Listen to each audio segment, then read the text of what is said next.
This government will not rest until we get answers.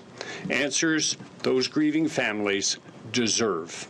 Canadian transportation investigators and consular officials are in Iran this week as an investigation gets underway into the shooting down of a Ukrainian airliner that Iran says was a mistake.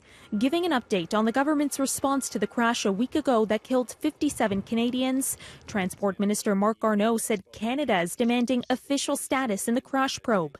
On Thursday, Canada's Foreign Affairs Minister will convene at Canada House in London for a meeting the government hopes will lead to justice and financial compensation for the families of the victims. It is the purpose of this meeting to establish very, very clearly how we will work together internationally to ensure that we answer all of the questions that have to be answered, but we'll also make it clear to Iran what we expect to ensure a full investigation.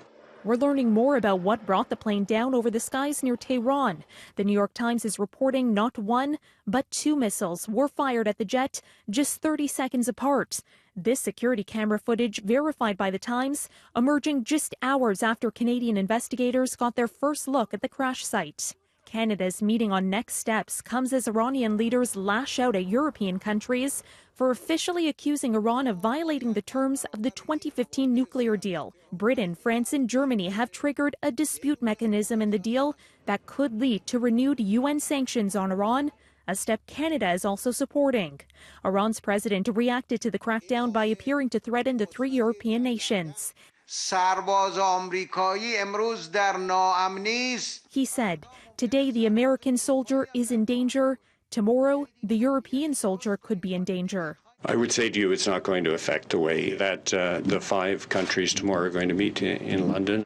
Brokered by the European Union, the deal to curb Iran's nuclear program lifted international sanctions. But since pulling the U.S. out of the deal, which is now in jeopardy, President Trump has ramped up sanctions that have crippled Iran's economy.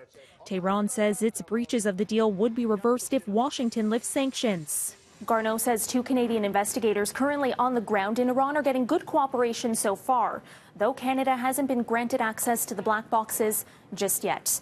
Meantime, the Foreign Affairs Minister says officials have been in touch with banks, insurance companies, and airlines to facilitate assistance to grieving families. For City News, I'm Karen Ciolin.